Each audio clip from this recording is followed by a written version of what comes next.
지난 1월 4일 홍콩과 타지키스탄의 평가전이 있었는데 2대1로 타지키스탄이 승리했습니다. 피파 랭킹을 보면 타지키스탄은 106위이며 홍콩은 150위입니다. 랭킹의 차이를 반영한 결과가 나왔다고 볼 수 있겠습니다. 이상한 건 올해 1월 1일 피파 랭킹 79위인 중국이 홍콩에게 1대2로 패배했다는 것입니다. 다음 주 1월 13일 아시안컵에서 중국과 타지키스탄이 격돌할 예정이기 때문에 중국은 자신들을 1대2로 이긴 홍콩을 2대1로 이긴 타지키스탄과 맞붙게 되어 부담이 한층 더 커졌습니다. 한 가지 정말 이해하기 어려운 건 중국의 실제 경기력이나 경기 결과들을 보면 100위 이상일 것으로 보이는데 도대체 중국의 피파 랭킹은 왜 79위나 되는가입니다. 떠도는 루머일 뿐이라 생각했었는데 정말 피파의 인판티노 회장은 중국의 랭킹을 고의로 올려주고 있는 것일까요?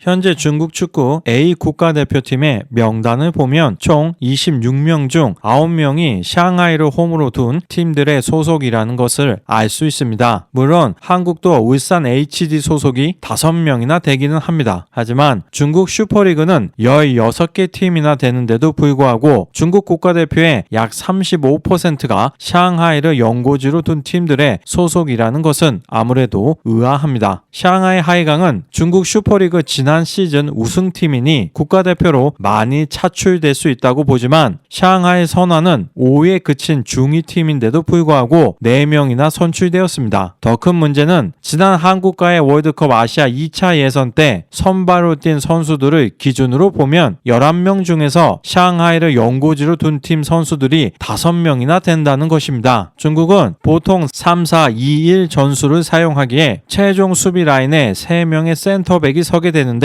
이 선수들이 모두 샹하이의 연고를 둔 팀 선수들입니다. 나머지 2명은 공격형 미드필더인 우레이와 수비형 미드필더인 우시입니다. 중국 축구 선수들이 왜 공격수를 선호하지 않는지에 대해서는 지난 영상들을 통해서 이미 이야기했습니다. 첫째, 중국 슈퍼리그에서 공격수로서 활약하기 위해서는 최소한 외국 용병 공격수들과 비슷한 수준의 실력이 필요한데 해외 진출에 소극적인 중국 선수들 중에서 그만한 실력을 갖춘 선수가 극소수이기 때문입니다. 둘째, 일반적으로 공격수의 대우가 가장 좋기는 하지만 중국은 정부와 기업이 중국 슈퍼리그에 막대한 지원을 하고 있기 때문에 최대한 오래 가늘게 축구 선수 생활을 해도 충분히 높은 수익을 기대할 수 있기 때문입니다. 만약 공격수를 했다가 골을 잘 못 넣으면 결국 경기에 나가지도 못하게 될 테니까요. 셋째, 포지션에 상관없이 대부분의 국가들의 축구 리그보다 높은 연봉, 광고 출연 등으로 많은 수입을 얻을 수 있기 때문입니다. 넷째, 승부 조작은 보통 수비수나 골키퍼를 통해서 하는 경우가 많습니다. 적발되기도 어렵기 때문에 부수입을 챙기는 선수들이 적지 않다는 소문이 있습니다. 즉, 힘들고 부담되는 공격수를 함으로써 실패라는 큰 위험 부담을 겪느니 차라리 상대적으로 작은 이익이라도 안정적으로 장기간 확보할 수 있는 포지션에 몰리고 있는 것입니다. 좋게 포장해서 말하면 합리적인 선택이고 솔직하게 말하면 축구를 가슴이 아닌 머리로만 하고 있는 사람들입니다. 국가의 명예를 높이겠다는 마음보다는 자신의 실리 추구가 훨씬 중요한 사람들이 중국 축구 국가대표를 하고 있는 것입니다. 중국 축구계의 샹하이 축구 카르텔에 대한 소문은 과거에도 무성했었지만 최근에도 이러한 논란에 기름을 부은 사건이 있었습니다. 작년 11월 21일 한국과의 월드컵 아시아 2차 예선에서 0대3으로 패배한 후 중국팀의 우레이와 잉글랜드에서 기화한 수비형 미드필더인 니커 간의 충돌이 있었다는 소문입니다. 내용은 간단합니다. 경기가 끝난 후 서로의 플레이가 마음에 안 들었던 둘 사이에 물리적인 충돌이 있었다는 것입니다. 해당 경기에서 우레이는 선발 출장했다가 71분에 교체되어 나갔고 니커는 61분에 들어왔는데 제3자 입장에서 보면 둘 다 뚜렷한 활약이 없었습니다. 경고도 둘 다 사이좋게 한 장씩을 받았는데 뭐가 그렇게 서로에게 리커에게 불만이었던 것인지 모르겠습니다. 이러한 소문이 점점 확대되자 결국 우레이는 직접 소셜 네트워크에 해명 글을 올리며 사실이 아님을 적극적으로 주장했으며 많은 중국 언론들이 이를 기사로 실었습니다. 한중전이 끝난 후 라커룸에서 우레이와 리커가 상대방의 플레이에 대해 서로를 비난했습니다. 두 선수는 라커룸으로 가는 길에서부터 라커룸까지 계속 말싸움을 했으며 항상 성실했던 우레이가 의자를 들어 리커를 내리치려고 했습니다. 아부다비에 도착한 첫날 두 선수는 또 화해할 수 없는 충돌을 한 것으로 보이며 양코비치 감독은 최종적으로 리커를 포기했습니다. 22일 밤 축구 국가대표팀 공격수 우레이는 국가대표팀 내 충돌 루머에 대해서 반박하는 내용을 올렸습니다. 지금까지 인터넷에서 이런 말이 안 되는 것들을 볼 때마다 저는 웃으며 넘겼어요. 전혀 신경 쓰지 않았죠. 하지만 최근 며칠 동안 점점 더 많은 친구, 동료, 친척 및 친구들이 저에게 물어보는 걸 보니 모두들 이 일을 정말이라고 생각하는 것처럼 보였어요. 아시안컵이 곧 시작됩니다. 아마 저의 플레이가 모두를 만족시키지 못할 수도 있지만 경기장에서나 밖에서나 우리는 하나의 단결된 집단입니다. 우레이는 현재 32골로 영광스러운 중국 국가 축구대표팀 역사상 최고의 득점왕이 되었습니다. 리커는 2019년 1월 중국 슈퍼리그 시작 전에 중국 국적을 취득해서 중국 축구 역사상 기화한 축구 선수 중 최초로 국가대표가 되었습니다. 하지만 그는 중국 축구 남자 대표팀에서 큰 활약을 보이지 못했습니다. 국내의 한 언론에 따르면 기화 선수인 베이징 고안팀의 리커는 가정사를 이유로 대표팀을 떠났습니다. 그동안 심각한 부상에 시달렸었는데 추가적으로 가정사를 이유로 팀을 떠났기 때문에 리커의 중국 축구 A 국가대표팀에서의 시간은 얼마 남지 않은 것으로 보입니다. 기사의 내용을 보면 리커는 그동안 대표팀에서 활약한 게 없다. 대표팀에서의 시간도 얼마 남지 않았다 등 일방적으로 비난을 하는 어조입니다. 반면 샹하이 하이강의 우레이는 중국 언론의 비호를 받는 듯합니다. 축구 국가대표팀에서 하차한 리커를 대체하는 선수는 공교롭게도 우레이와 같은 팀인 샹하이 하이강의 수비수 시신이었습니다. 샹하이 연고팀 선수들은 국가대표팀에도 많이 선출되고 A매치에 선발로도 많이 나가고 대부분이 수비 포지션이라는 사실이 과연 우연일 수 있을까요? 이쯤 되면 우레이가 샹하이 축구 카르텔 소속인데도 공격수 포지션을 하고 있다는 게 굉장히 특이한 경우로 보입니다. 1991년 11월 19일 우레이는 장수성 난징시에서 태어났으며 축구팬인 아버지 우허의 영향을 받아 어릴 때부터 축구를 좋아했습니다. 우레이는 5살 때 생애 첫 축구공을 받았습니다. 매일 방과 후 집에 돌아와서 하는 첫 번째 일은 침대 밑에서 공 하나를 꺼낸 후 차러 나가는 것입니다. 2003년 우레이의 부모는 시건바오가 샹하이에 축구 교실을 설립했다는 소식을 듣고 시건바오의 애제자 리홍빙을 찾았으며 그의 추천으로 시건바오의 축구 교실에 합격했습니다. 단시간 내 축구 운동으로 계몽한 후 우레이의 천부적인 축구 재능이 드러났습니다. 시건바오는 1944년 1월 26일 샹하이 출생, 현재 샹하이 항만그룹 축구 클럽 총 고문, 샹하이시 축구협회 고문입니다. 1966년에서 1975년까지 중국 국가대표팀의 주장을 맡았고 1990년대부터는 다수의 중국 프로리그 팀의 감독을 맡아 성공적인 지도자 생활을 했습니다. 2000년 시건바오는 축구 기지를 설립하고 10년 동안 칼을 갈아야 한다고 제의했습니다. 2005년 12월에는 샹하이 동야 축구 클럽을 창단하며 중국의 맨체스터 유나이티드로 만들 것을 맹세했습니다.